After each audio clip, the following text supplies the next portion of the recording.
Hey, it's Ryan Reynolds, and I'm here with Keith, co-star of my upcoming film, If, only in theaters May 17th. Do you want to tell people the big news?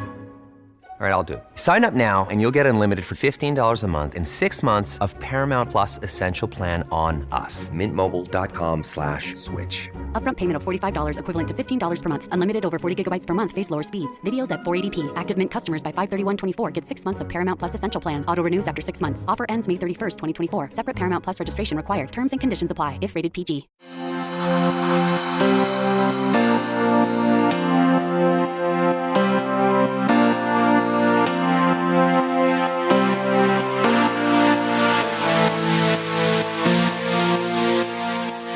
Hello and welcome to Outward, Slate's LGBT show. I am Brian Louder, an editor at Slate, and this week we have a long-promised, much-anticipated advice show for you. Thanks to all of the listeners who've sent in letters, and please send in more. We really like doing this. It's been fun to prepare for this one, so just a call right up here at the top to send more of your problems, low stakes, high drama, whatever it is, into us by voice memo if you can, but email's fine too, at outwardpodcast@slate.com for future shows, because it's going to be fun to get into these letters today. All right, now it is time to meet our distinguished panel of advice givers. I see on my screen here Jules Gold-Peterson. Hello. Hello, famous know-it-all with too many opinions about how to live your life, which normally I have to keep to myself, which is, I think, a tragedy for the whole world. So I'm grateful/alarmed that I'm back. I think you're very wise. Yeah.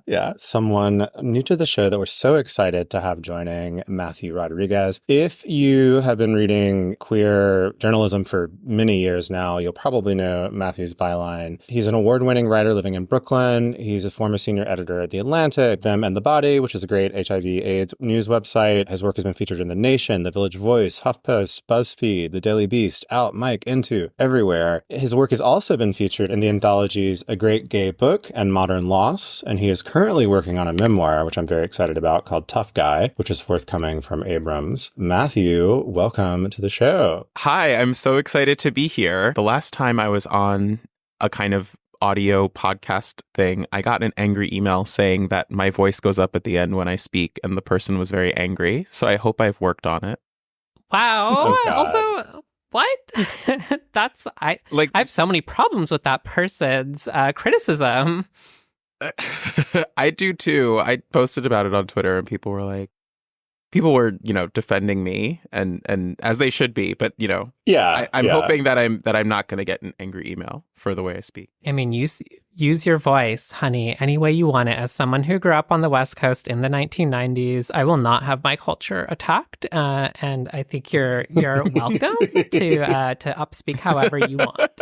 Yeah, all inflections are welcome on the Outward podcast. And if we get that email, we will just throw it right in the trash. That's ridiculous. But yeah, it's so exciting to have you on the show to answer some advice questions. I think this is a good little set. So let's have a quick break. And then when we come back, we will dive right into our first question.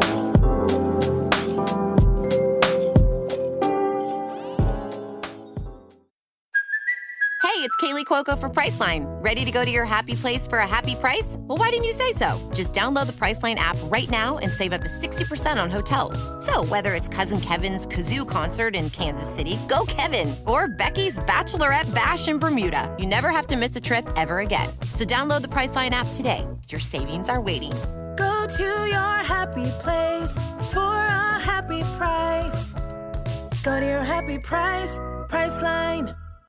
This episode is brought to you by Shopify. Whether you're selling a little or a lot, Shopify helps you do your thing, however you cha-ching. From the launch your online shop stage, all the way to the we just hit 1 million orders stage. No matter what stage you're in, Shopify's there to help you grow.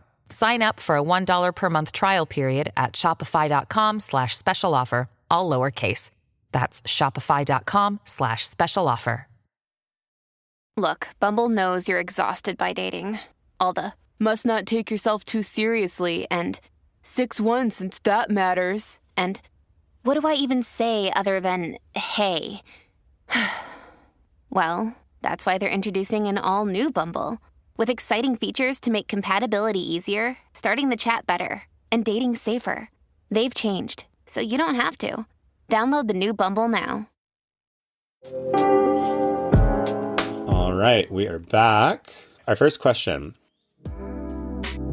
I was in a conference last year and met a person who told me their pronouns were they, them, and that they worked with transgender youth. Later, when chatting in the hot tub, I asked them if they used they, them pronouns because they identified as non-binary or if they were wanting to show solidarity with people of different genders. I had come across cisgender people who proposed that we all use they, them pronouns. This particular person then went on to rant about how it really bugs them that people who aren't transgender or non-binary use they, them pronouns. Wondering if you all have any thoughts about this topic. I was a little taken aback.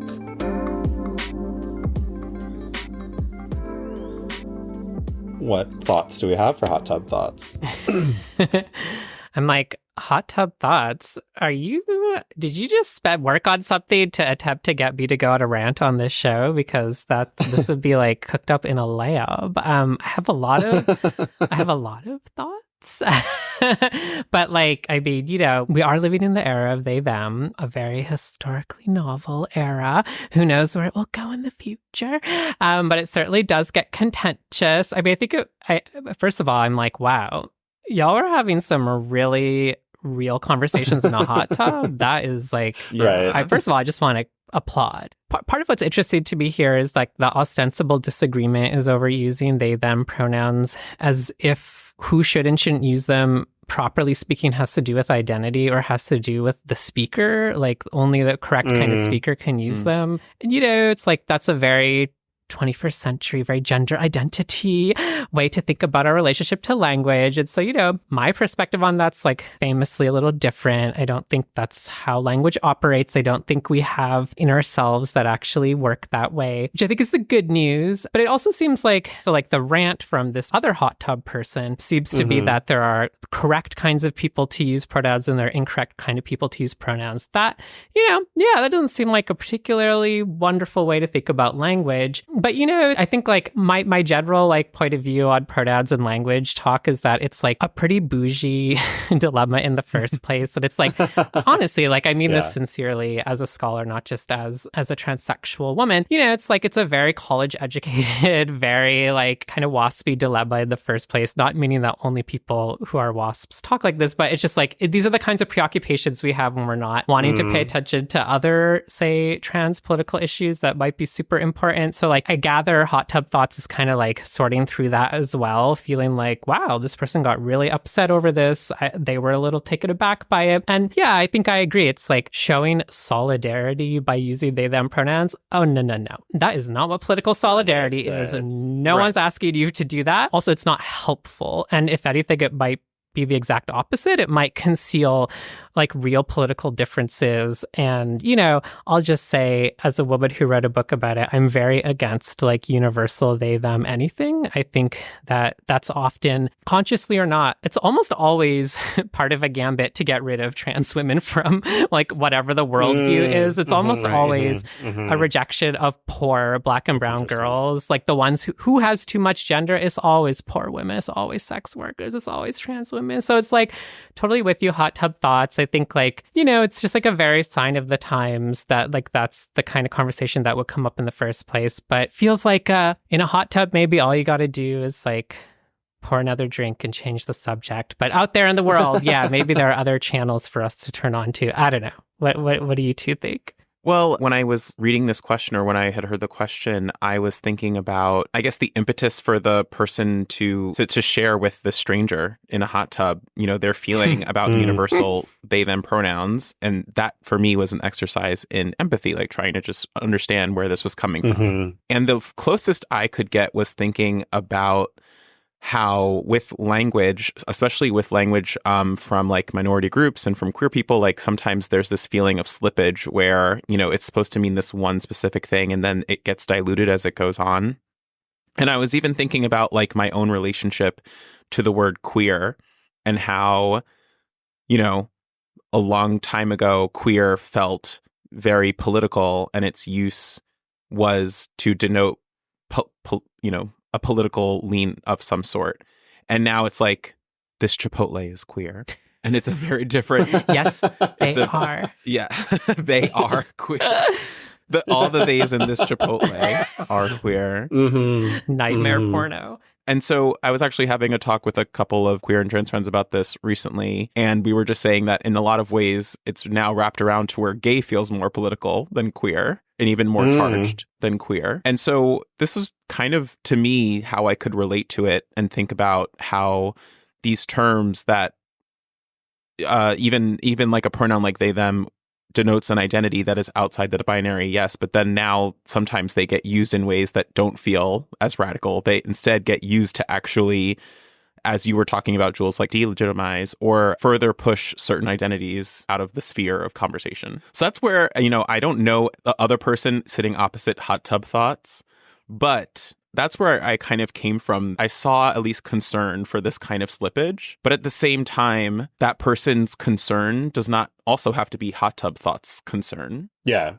Yeah. I appreciate that you brought up the queer comparison because I had the same sort of thought. I was like, I remember, God, how many years ago now? There was like this moment around, I think it was a New York Times op-ed about like, if everybody's queer, then like, is anybody queer? Like, what does it mean? There was this like whole discussion about the dilution, as you said, Matt, about that word. And I feel like I like, having thought through that, like came down on sort of the side of like, you're not queer unless there's like stakes to it, right? Like if it's just kind of like a identification that's about being progressive or something like that, which is a thing I've encountered in the world, that doesn't sit right with me. Rather, it's about like something in your life, whether it's your sexuality or your gender identity or whatever, is putting you in crosshairs of some sort of maybe hatred or just counter to what's normal, right? Quote unquote normal. And that's that. There has to be a kind of boundary there, or it is meaningless. I don't know if it works quite the same way with this. I was also curious if the letter writer and their conversation partner, hot tub partner, were thinking about this other idea of like, do we assume people are they, them? And so, do you have like a default assumption in the world that everyone's a they, them until like they tell you their pronouns otherwise? I feel like that was a debate that the community, I don't think, has settled totally. I've read very different opinions about it. So that felt like a piece of this too. But I get the impulse to want to like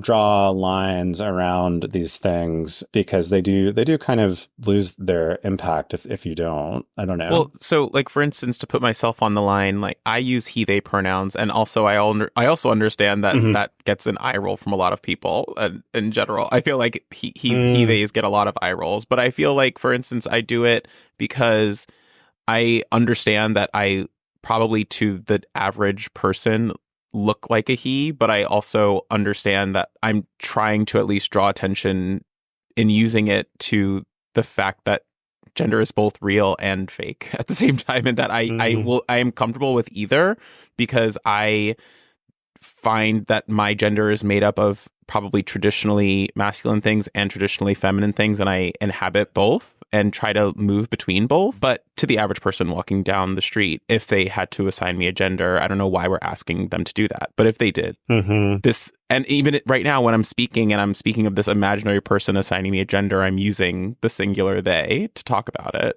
So yeah, with this question, because we only have this person's lens, we only have Hot Tub Thoughts' lens on the original kind of complaint, Yeah. We don't know exactly what the nature of it is. We don't know if it's, the dilution of they, them, or, where it's coming from. But there's so many different ways to engage in using they, them, whether it's grammatical or whether it's really tied to gender. Yeah, I think it's a lovely illustration of how the dominant middle class rubric we have just, obviously is really aspirational and idealistic and just like absolutely doesn't really work in practice. I don't mean anyone's particular investments in it. I mean, like the rules of the system are completely contradictory. Like gender is supposed to be your individual property, your deep personal private self thing. But in reality, it's so intensely social, and language is the actual thing. Like pronouns are one main way right now that people try to like mediate that. So like you can't actually have it both ways, right? Gender can't be totally private and then made transparent through language if it's 100% social also and impersonal, right? And so we're just sort of endlessly caught up in this like, well, what about this? What about that? What about, right? Like it's sort of endlessly fascinating, and I think works really well like on the internet, for instance, because you can keep running the numbers over and over again and get a different answer each time, which is sort of like, that'll hold your attention, right? And that can feel really intense and can feel really high stakes. And I think that turns out the hot tub is kind of the amazing for this to kind of show up, right? It's like a chill setting that became kind of high stakes. And I think that's sort of an interesting reminder that language and pronouns seem to have a lot of value and stakes attached to them right now. But in reality, it's hard to compel them to do any of the things that they're apparently supposed to be able to do for us. And that to me always feels like a helpful reminder. And, I'll just say as a historian, I'm writing about the history of things that led to, among other things, the they-them era and non-binary. And part of what's really interesting is like, it's not the newest idea. Like in the 70s, it was all about androgyny and the exact argument that gay people and feminists, and actually, interestingly, a lot of trans men and a lot of very upper, rich, highly educated transvestite women made was that androgyny, by which they meant the fact that you could be both, like have attributes associated with men and women and dress however you wanted, that was actually like better and more noble than the people who wanted to be men and women and acted like it, that it was enlightened, that it was totally like a pretentious class thing, but it was also offered as like a left-wing politics, really combine them in a way that I think is interesting. And it's just fascinating to me that like in some ways we're doing that over again, but with the internet, which is totally wild. And with very different clothes, because like androgyny back then could mean like a gay man who had shoulder length hair. But also could mean like a gay man who was sensitive. And it could also mean like a trans woman who is like, I kept my corporate job, which is male coded, right? And it's just like, just goes to show like this system is so silly because the components of it are like this like language model flattens everything where it's like, well, being a corporate analyst is like, not incidental in your life, right? It's not quite the same as having a haircut, but like this like system lets you like make all these interesting choices and again, I think compute it in different ways. And it's just sort of fascinating to me that, kind of 50 years on, we're doing it even more than ever. It just feels, I don't know, really interesting to me. Yeah. All right. Well, hot tub thoughts. I don't think we have like an easy answer for you there. I'm sorry you were taking. But glad you're in a hot tub. But glad you're in a hot tub. Glad you're at a fun conference. And, I think there were a lot of different threads to think about in those answers about what those pronouns mean to different people. And, I think to answer at least one of the questions in here, we don't all need to use them all the time. But I think we can land on that as a definite no. Otherwise, it's in flux and very interesting. So hopefully that was helpful. We'll be right back in a moment with some more advice questions after this short break.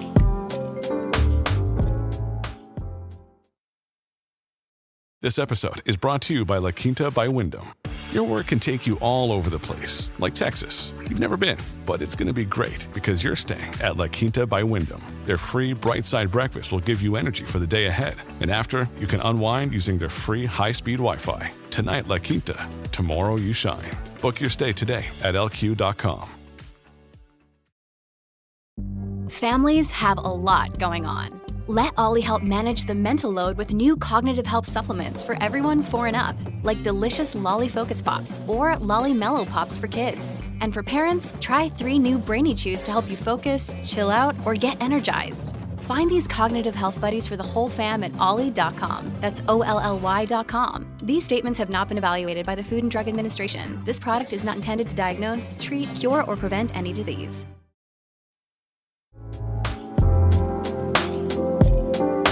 Shall we look at another question? Yeah. All right, please. I will read this one. This question comes from Old Dad in a Modern World, phrase I've been waiting to say.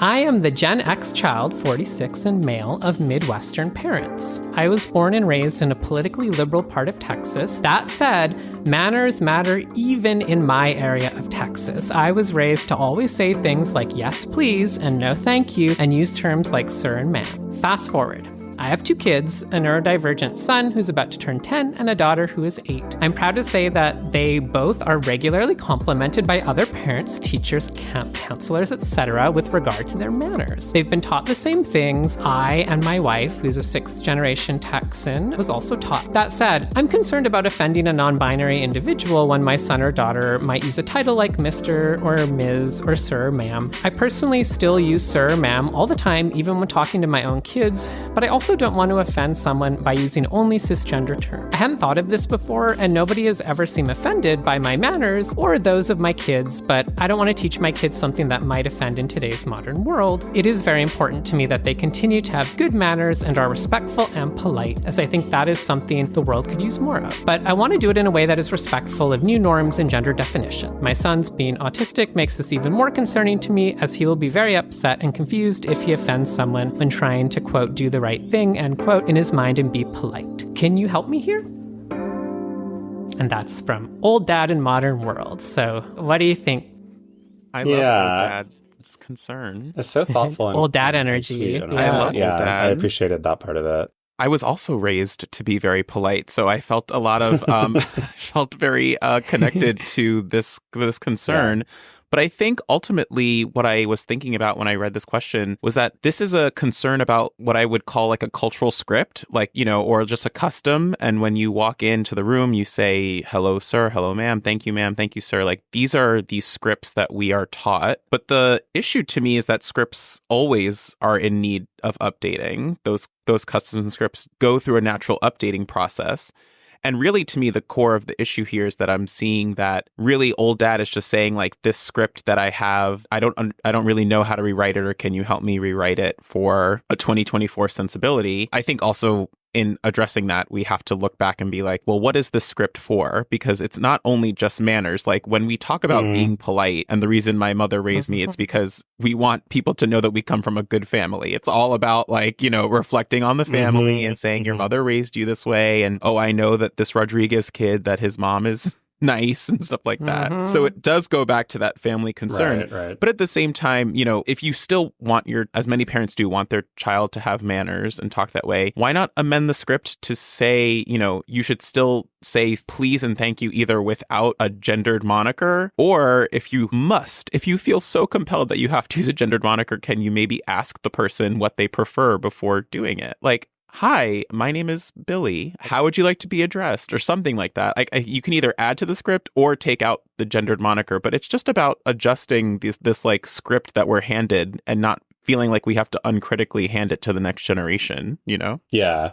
No, I mean, as a Southerner who was raised in this exact way too, like I still actually, you know, I do this when I go back home with like elders, like with my grandmother, I say, yes, ma'am, for sure. So I get the concern, but I think you're so right, Matthew, like that it's what I'm sensing here is like this letter writer is trying to grapple with a change that he's seen that he thinks, you know, he wants his kids to be sensitive to in the world. And the conflict is between, this like old script that actually doesn't work. And so I think, just to build on what you were saying, really, what I think the parent wants to probably do is emphasize to the kids that walking around the world worried about people's gender or pronouns or whatever it is, and like in a kind of anxious way, is maybe not what we want to be doing anymore. That maybe that's not the first thing about a person that we should be scanning for, sort of, because that's what that script implies, is that you're walking around and immediately like figuring out who someone is, right? And you know, I don't think it's like super radical to just sort of de-emphasize that in your teaching of etiquette and manners. And I think that wouldn't be so hard. And yeah, and I agree totally, just like focusing on the good stuff, which is thank you and please. And all of that is like fine and well and like nice in the world. So you can certainly still teach all of that without having to necessarily address someone's gender in one way or the other. What do you think, Jules? Yeah, you know, I don't know if I have advice on this one, in part because, okay, everyone knows I'm Canadian. I actually didn't believe that Americans said like sir and ma'am. I thought that was like a thing I had seen in movies that was stylized. I'm just not sure. I think manners are perfectible. Yeah, I don't know. Yeah. It seems tough when you're raising kids. Like, I will admit, I don't have that pressure. No one has to depend on my manners but me. I'm looking back at the beginning of the question, and Old Dad says, I was raised to always say things like yes, please, and no, thank you, and use terms like sir and ma'am. And I think that two things. Sometimes ways that we were raised do need examining before we pass them on. And so we don't have to pass things on uncritically. we can, there are plenty of things that I was taught as a customer ritual in my family that I don't want to pass on, and that's just the reality of it. And I'm not saying that they're like awful things, but it's just not how I would, if I were raising a child, raise my child. And I'm sure that's almost universal for a lot of people, that they feel like, I think when it comes to parenting, it's kind of a chew the meat, spit out the fat thing. Like, you don't have to just uncritically inherit everything that your parents did. That's what old dad is doing. Yeah. He's actually being very thoughtful and going through that process, which I appreciate. I think that seems to me like one of the possible bright spots of raising kids, is getting to really critically examine how you were raised and what you would pass on, with whatever agency you ultimately have in shaping your kids, which, who knows? Not to stress you out, old dad. I'm sure you've thought about it. I think you can think about these things in different ways. I don't think any of us would advise passing these things down uncritically at all, for sure. Maybe abandoning them as the right thing. But I do think there's like room in there for thinking of them as almost like a special language that you pull out from time to time when it makes people happy or feel better and it doesn't cost you anything, So that's something to think about, perhaps. Yeah, I think that parenting is like all about giving your child tools and options and ways to operate. Yeah. And so saying you must do this in every setting is actually a restriction. And what old dad is illustrating is that restriction or that obligation actually doesn't work in all situations. And so we can give our children like more agile tools to respond to situations than, well, the answer is just sir or ma'am, or even just be, using that gendered moniker or all those things. So we can present our children with options and ways to navigate the world instead of mandates. I love that. I think that's a great place to leave that question. Matthew, do you want to read the last question? Sure, I'd be happy to.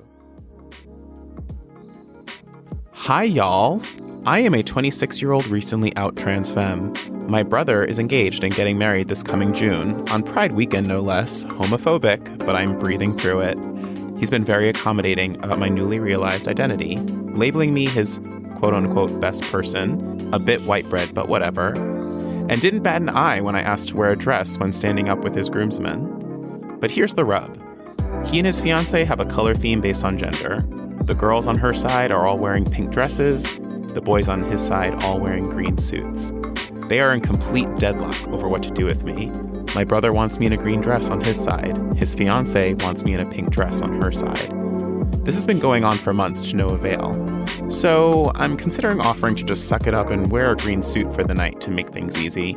And to be honest, I'm already pretty nervous because I haven't met any of her family, but I know they're pretty old school.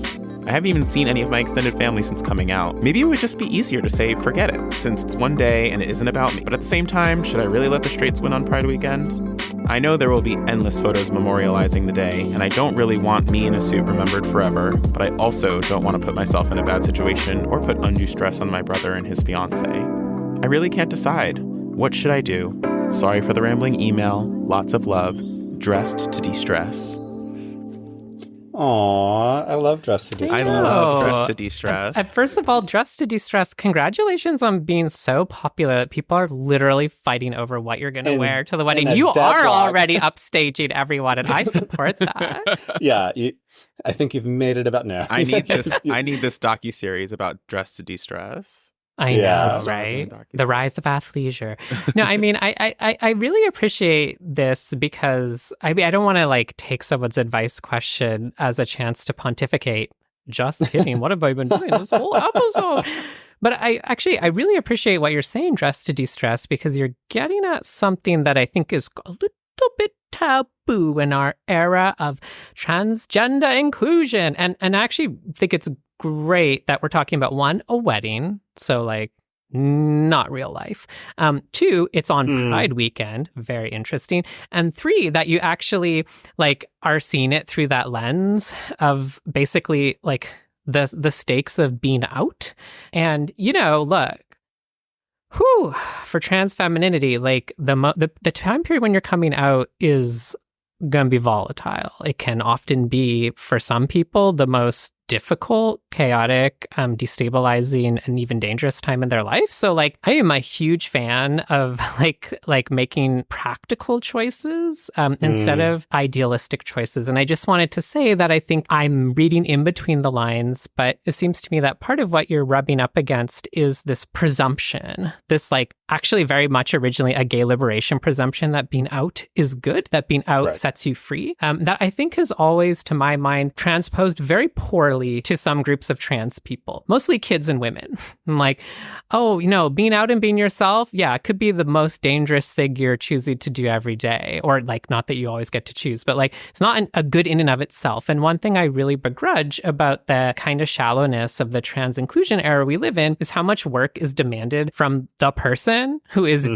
doing the coming out and the transition to repair everything around them, right? Which is so clear here. Yeah, right? And so like when you say dress to de-stress, like should I just forget about it so that like it's not a huge like stressor on me? Like fuck yeah, honey. Like this is going to be cost benefit, right? Like I don't know what weddings mean to you or what wedding photos mean to you, but like if seeing the picture, if you're going to have to see the picture and for years to come in the suit is like worse than having to go through that shit that day, right? Like, I don't know, you know, I can't tell you what will and won't be bad, but I just want to say, like, I'm a big fan of saying this because no one is saying this anymore. Like, it's cool to be closeted. It's cool to lead a double life. It's cool to not tell people. It's cool to cross-dress. It's cool to do it. Like, just do whatever the fuck you need to do to, like, make yourself feel okay in high-stress situations that are not your fault. And also, right, like,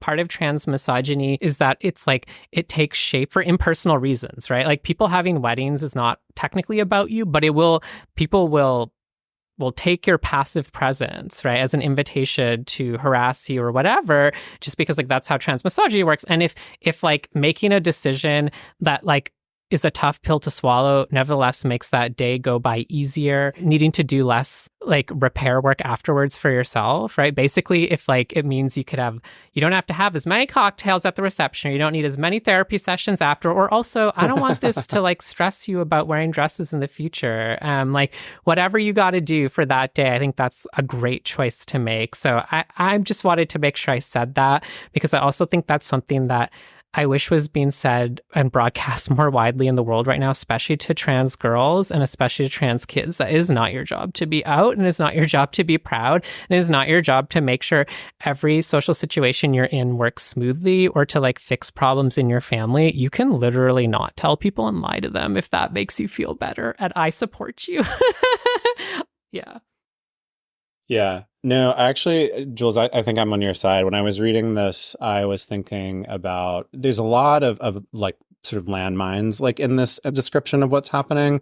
We've got fiance's family who's pretty old school, right? Like, what does that mean exactly? We don't know. Is that like, are they going to be super transphobic or, you know, like what is that bringing to the thing? But also just, it's worth remembering that weddings bring out the weirdest and often I would say conservative, traditional, in the traditional sense, feelings and sort of hidden ideas and like beliefs in people that, and I'm saying this from experience, like it's sort of, you're shocked by some of the stuff that like filters up in the presence of this ritual that is so based on, or, you know, infused with gender, with like traditional ideas of gender. It's like probably the most, I don't know, besides like a gender reveal party, like the most like literal thing where, you know, in terms of a traditional, you know, opposite sex wedding, everything's about sort of the re-articulation of gender roles and that kind of thing. So I would be very nervous about this if I were the letter writer, because you don't even know what strange things you're going to be walking into in a situation like that, which would lead me to want to probably think heavily about, you know, staying, you know, in the closet or whatever phrase you would use for this, because it may just be too,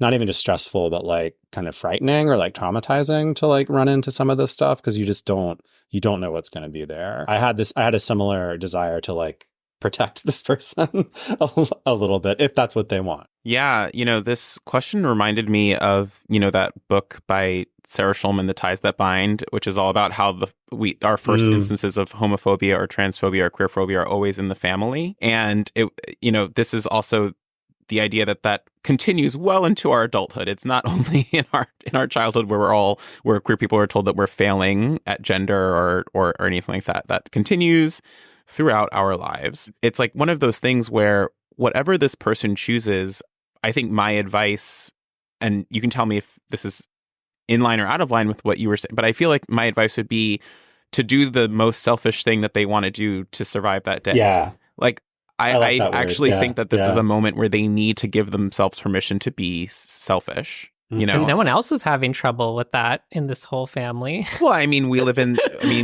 it's, you know, people are like, it's this person's day, it's your day, but it's like, right. You know, you are being asked to be a part of it because the people involved love you and they want you to be there. And however you need to show up, as selfishly as you need to show up, like, and that's what your presence requires, is your selfishness, and it gets you there and it gets you to the altar as a part of the party, then please do that.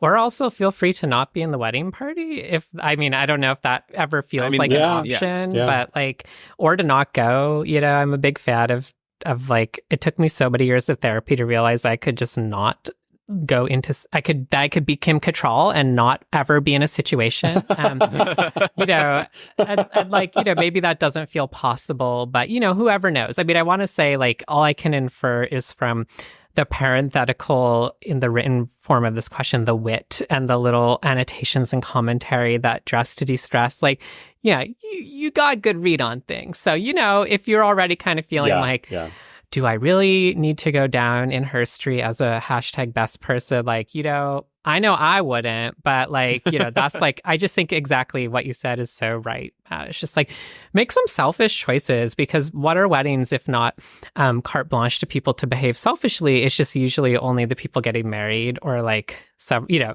there's like a charm circle of selfishness, but I think you should just draw another one right around yourself, because that's like, you know, that will serve you well, no matter where life is taking you. You know, like, take it from me. Yeah, the more selfish you can be at the beginning, the easier it's going to be. So, and we're all rooting for you. So.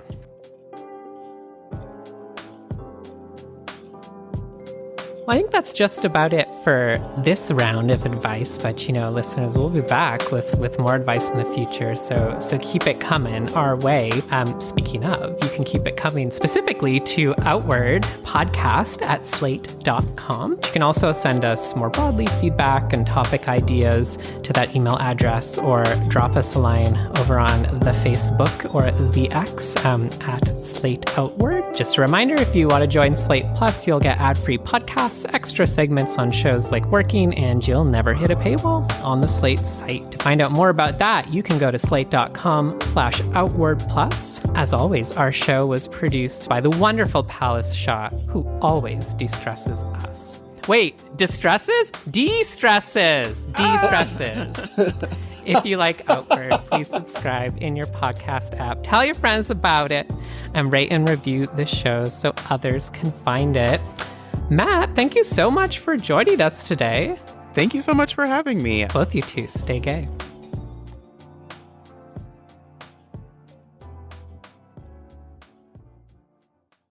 The Coca-Cola Company, Keurig Dr. Pepper, and PepsiCo are bringing consumers more choices with less sugar than ever before. From sparkling, flavored, and bottled waters to zero-sugar sports drinks, teas, and sodas, consumers are taking advantage of these choices. In fact, nearly 60% of beverages sold contain zero sugar. To learn more, visit balanceus.org.